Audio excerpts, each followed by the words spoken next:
நல்லா இருக்கீங்களா? எந்திரி வண்டி வரும். ஏசப்பா உங்களுக்கு எவ்வளவு பிடிக்கும்? போடா நிறையானா சத்தமா யாருமே சொல்லுவீங்க? என்ன சத்தம் பத்தல? ஏசப்பா உங்களை எல்லாத்துக்குமே பிடிக்குமா? ஏசப்பா உங்க எல்லாத்தையுமே ஏசப்பாவுக்கு ரொம்ப பிடிக்கும். உங்க பேரை ஒவ்வொருத்தர் பேரையும் சொல்லி சொல்லி சொல்லுவாரு. உங்க பேரெல்லாம் என்ன?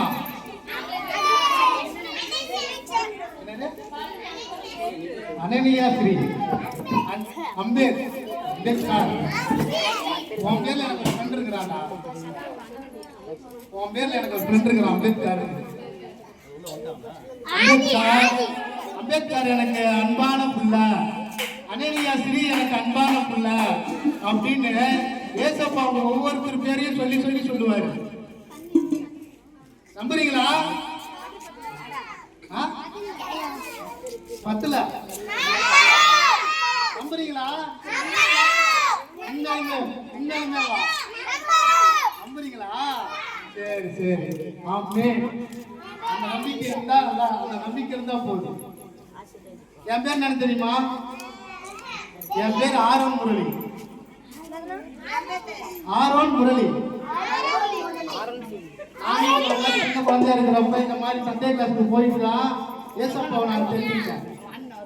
இந்த மாதிரி சண்டே கிளாஸ் நடத்துறாங்கல்ல, உங்களுக்கு இந்த மாதிரி பாட்டுலாம் சொல்லி தராங்கல்ல, அந்த மாதிரி இதுலதான் ஏசப்பாவை நான் தெரிஞ்சுக்கிட்டேன். ஏசப்பா என்ன தெரிஞ்சுக்கிட்டாரு.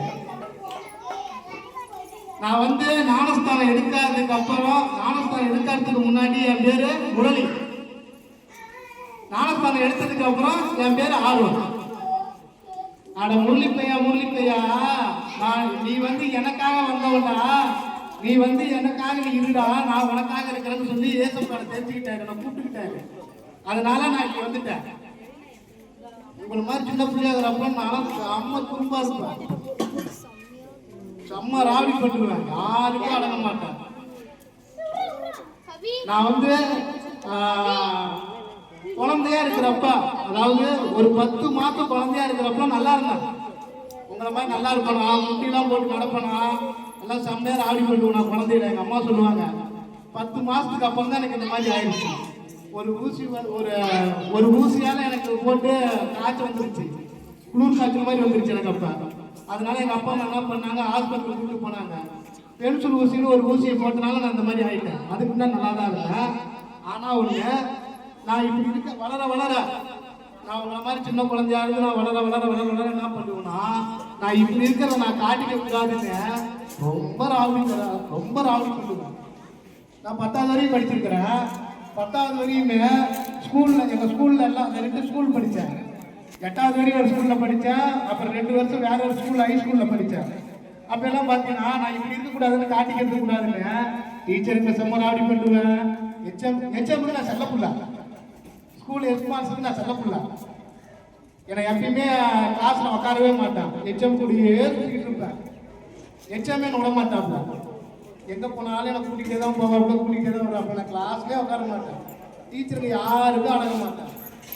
எல்லாரும் ஹெட்மாஸ்டர் போய் நம்ம பற்றி கம்ப்ளைண்டாக சொல்லுவாங்க, இந்த பையன் இப்படி பண்ணுறான், அந்த பையன் இப்படி பண்ணுறான், நீங்கள் கேட்க மாட்டீங்களான்னு வாங்க. டீச்சருக்கு முன்னாடி என்ன சும்மா அடிக்கிற மாதிரி ஹெட்மாஸ்டர் எச்எம்ஏ அடிப்பார். அடிச்சு விட்டு ஏன்டா இந்த மாதிரி இருக்கிற, ஏன்டா இந்த மாதிரி பண்ற, எது பண்றதாலும் உனக்குள்ள அங்கேயே பண்ணிட்டு அங்கேயே விட்டுறா, ஏன் கிட்ட பஞ்சாயத்து வர மாதிரி வராதான்னு அந்த மாதிரி ராவடி பண்ணிக்கிட்டே இருப்போம். ஒவ்வொருத்தரையும் ஸ்கூல்ல பசங்களை எல்லாத்தையும் போட்டு அடிச்சிடுவேன். யாராவது நம்ப முடியுது அவங்களாங்களா?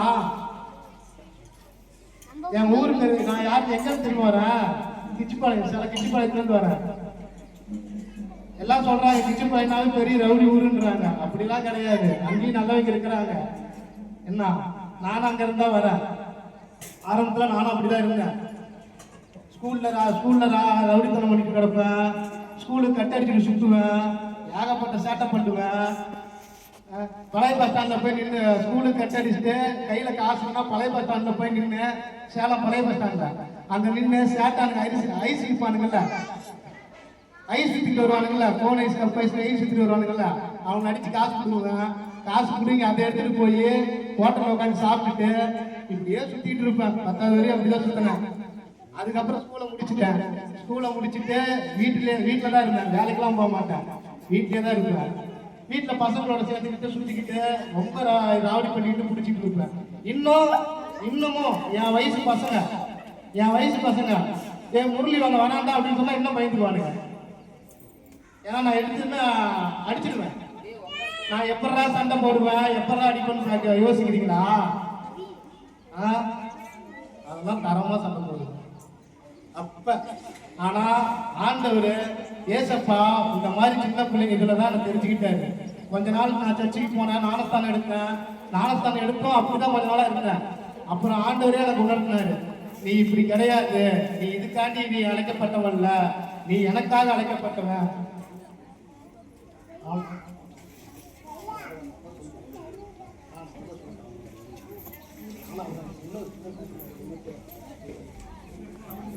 அந்த மாதிரிலாம் ராவித்தனம் பண்ணிட்டு பிடிச்சிட்டு இருக்கோம். நான் வீட்டுலாம் அந்த அண்ணன் என் ஃப்ரெண்டுக்கு அவன் அண்ணன் கேட்டு பார்த்து சொல்லுவாரு, ஆமா நாங்கள் அந்த மாதிரிலாம் இருந்தேன். ஆனால் அப்பா அம்மா பேச்சை எப்பயுமே கேட்பேன். அப்பயும் சரி இப்பயும் சரி, அப்பா அம்மா பேச்சு அப்பயும் கேட்பேன், இப்பயும் கேட்பேன். 4 பேர், 4 பசங்க, இன்னும் எங்கள் அம்மா அடிச்சாங்கன்னா அடி வாங்கிக்குவோம். திருப்பி எது கேட்க மாட்டோம். வசனம் படிச்சோம். என்ன வசனம் படித்தோம்? பிள்ளைகளே சொல்லுங்க, பிள்ளைகளே பெற்றோர்களுக்கும் கர்த்தருக்குள் கீழ்ப்படியுங்கள்.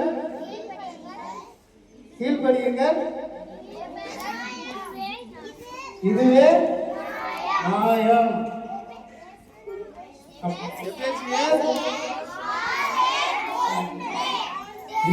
இது மட்டும் சத்தமா வருது, வசன சத்தமா வருது. அக்காங்கெல்லாம் கஷ்டப்பட்டது வேஸ்டா போயிடா?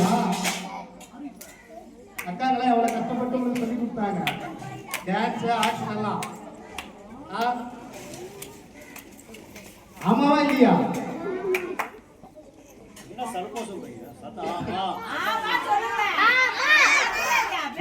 என் கதை ரொம்ப போயிட்டு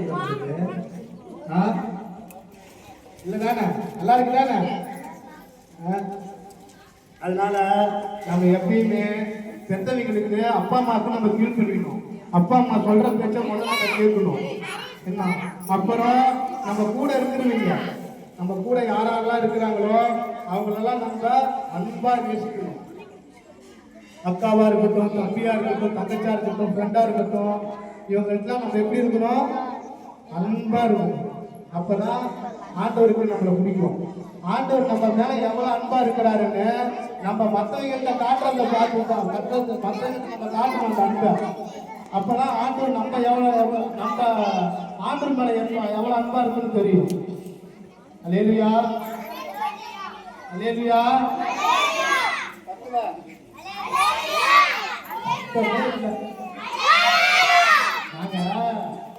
கிட்ட பார்த்தீங்கன்னா 4 இடத்துல கொடுத்துருக்குறோம். இந்த மாதிரி கிஃப்ட் 4 இடத்துல கொடுத்துருக்குறோம். இல்லைங்க அல்லேலூயா,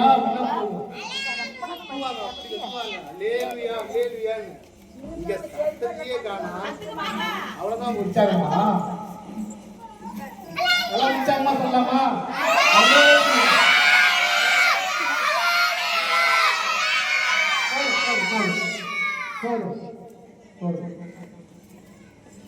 இன்னொரு அண்ணன் இருக்கிறாரு, அலெக்சாண்டர்னு சொல்லி.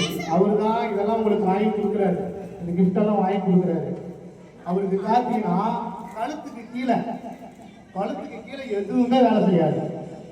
நீங்க மண்டையில மட்டும்தான் வச்சீங்கன்னா வலிக்கும், கண்ணத்தை பிடிச்சிக்கலைன்னா வலிக்கும், காதை பிடிச்சிக்கலைன்னா வலிக்கும். இந்த கையில நெஞ்சில எல்லாம் குத்துனீங்கன்னா நீங்க ஊசியே எடுத்து குத்துனாலும் சரி அவருக்கு வலிக்காது. வீல் சேர்ல தான் வருவாரு, வீல் சேர்ல தான் போவாரு. அவர் பேர் அலெக்சாண்டர். ஆனா அவர் பாரா ஒலிம்பிக்கு வீரர், கோல்டு மெடல். அலெக்சாண்டர் அண்ணா கோல்டு மெடல். அவரு தான் உங்களுக்கு இதெல்லாம் கொடுக்க சொல்லி என்னை அனுப்பிச்சுட்டு இருக்கிறாரு. இன்னொரு நாளைக்கு அவரையும் உங்களுக்கு கூப்பிட்டு பார்த்து அறிமுகப்படுத்தி வைப்பாரு, அலெக்சாண்டரையும். அவங்களெல்லாம் பார்த்துட்டு ரொம்ப ஆசைப்பட்டாங்க. அதனால தான் நான் வீடியோலாம் எடுத்துக்கிறேன். ஒரு நாளைக்கு அவரும் வந்து உங்களை பார்ப்பாரு. ஆனா நீங்களும் நல்ல பிள்ளைங்க. எவ்வளோ அமைதியாக உட்காந்து எவ்வளோ அமைதியாக பாட்டு கேட்பீங்க. நாங்கள் பார்த்துட்டு நான் எல்லா இடத்துலையும் பார்த்ததை விட இந்த இடத்துல உங்களை பார்க்கறதுக்கு ரொம்ப அமைதியாக இருக்கிறீங்க. சாதுவா அக்காங்களுக்கெல்லாம் எந்த பிரச்சனையுமே இல்லை. கத்துற பிரச்சனை இல்லை. என்ன உங்களுக்கு சும்மா அதே அமைதியாக இருக்கடா அமைதியாக இருக்கடான்னு சொல்றது இல்லை. அக்காலாம் உங்களுக்கு சுதந்திரமா பாட்டு டான்ஸு எல்லாமே உங்களுக்கு சுதந்திரமா சொல்லி கொடுக்குறாங்க. நீங்களாம் ரொம்ப நல்ல பிள்ளைங்க. ஏசப்பானா உங்களெல்லாம் ஏசப்பா ரொம்ப பிடிச்சிருக்கு.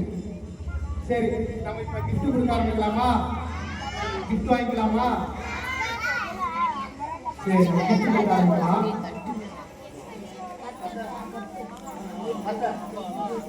கப்பு தட்டி தட்டு கப்பு